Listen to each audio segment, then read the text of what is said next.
Tak się złożyło, że we wrześniu miałem przyjemność uczestniczyć w 2 świetnych imprezach modelarskich. Pierwszą z nich był festiwal w Łasku, z którego relacje już zapewne widzieliście. Teraz przyszła kolejna Poland Model Show, czyli 4. międzynarodowy przegląd modelarski w Bielsku Białej, który odbył się w ubiegły weekend. Zapraszam na krótką relację z tego wydarzenia. Na miejsce dotarłem w sobotę około godziny 10, chociaż w przypadku tej imprezy można było już przywieźć modele na konkurs w piątek po południu, zostawić je na hali i w sobotę już na spokojnie zwiedzać teren wystawy. Przed wejściem na halę witają nas pięknie odrestaurowane pojazdy, m.in. jeżdżący czołg Panzer I, Jeep Willys, czy ten ułaz z, trzeba przyznać, całkiem niezłym zestawem car audio. Zapraszam do środka, do hali BKS-u, gdzie odbywała się impreza. Jest to całkiem niemały obiekt, a jak widać wypełniony jest stołami, można powiedzieć, po brzegi. Cały parkiet zajmują stoły z wystawionymi modelami konkursowymi, a dookoła znajdują się stanowiska klubowe i giełda, która była proporcjonalna do rozmachu całego wydarzenia, czyli bardzo bogata. Samych modeli wystawionych na stołach było aż 1800, co jest oczywiście rekordową ilością w Bielsku i naprawdę imponującą, zwłaszcza że impreza ta odbywa się dopiero po raz 4.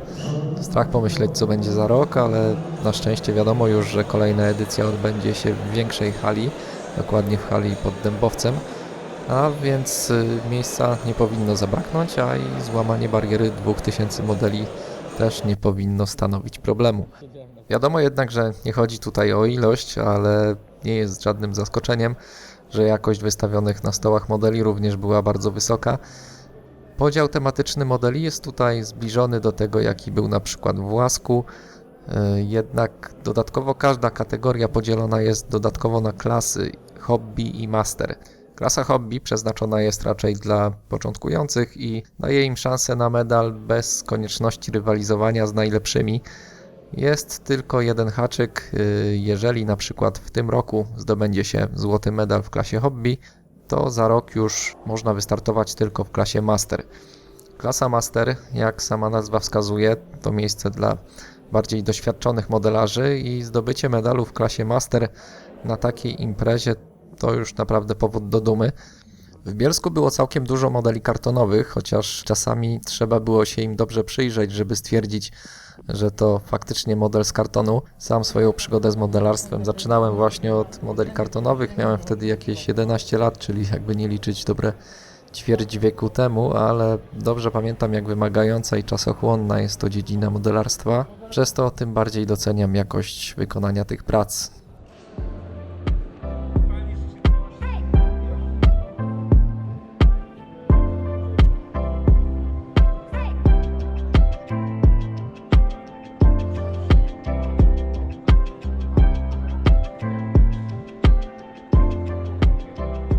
Oczywiście w konkursie mogli wziąć udział i najmłodsi, młodzicy oraz juniorzy.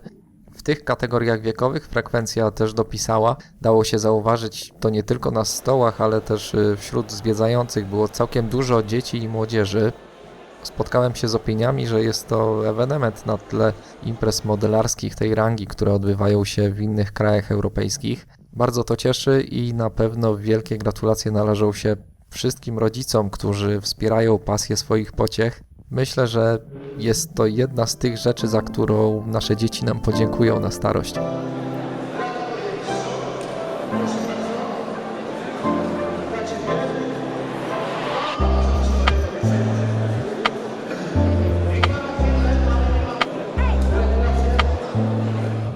W ramach imprezy odbyły się także pokazy technik modelarskich. Można było zobaczyć, jak pracują jedni z najlepszych polskich modelarzy. Rafał Kubić objaśniał technikę modulacji. Wystąpiła też Katarzyna Górska, czyli Kacha, która specjalizuje się w malarstwie figurkowym. Kamil Felix Sztarbała pokazywał sposoby na malowanie powierzchni metalicznych, a Mirosław Serba wykonywał realistyczną podstawkę pod model. Zapraszam teraz na kilkuminutową przechadzkę po stołach.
Udało mi się zrobić zbliżenie modelowi P11 Marcina Matejki, który wygrał m.in. konkurs w Łasku. Modeli, jak widzicie, było mnóstwo, ale nagród też nie brakowało. Samo rozdanie nagród trwało ponad 2 godziny i nawet nie będę próbował wymieniać tutaj wszystkich zwycięzców, ale było kilka nagród, o których nie sposób nie wspomnieć. Nagrodę 3 diamenty za najlepiej udokumentowany i odwzorowany model otrzymał nie po raz pierwszy zresztą Kamil Trębacz za model samolotu Hansa Brandenburg U-29, którym wyprzedził wspomnianą wcześniej P11 pana Marcina Matejki. Nagrody w tej kategorii wręczał wielokrotny szybowcowy mistrz świata Sebastian Kawa. Była też nagroda Złotego Tłoka za najlepszy model samochodu, Złota Stokrotka za najlepszą figurkę i co ciekawe, obie te nagrody specjalne otrzymał jeden modelarz, Eero Kumanto z Finlandii. Rzadko się zdarza, żeby ktoś na takim mistrzowskim poziomie specjalizował się w 2 tak odrębnych kategoriach.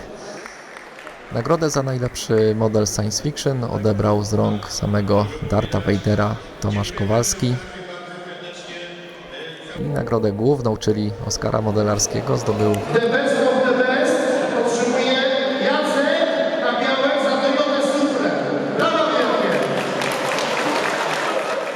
wielkie brawa dla nagrodzonych, dla wszystkich uczestników i przede wszystkim dla organizatorów Ponad Model Show, czyli modelarzy z Bielskiej Strefy Modelarskiej.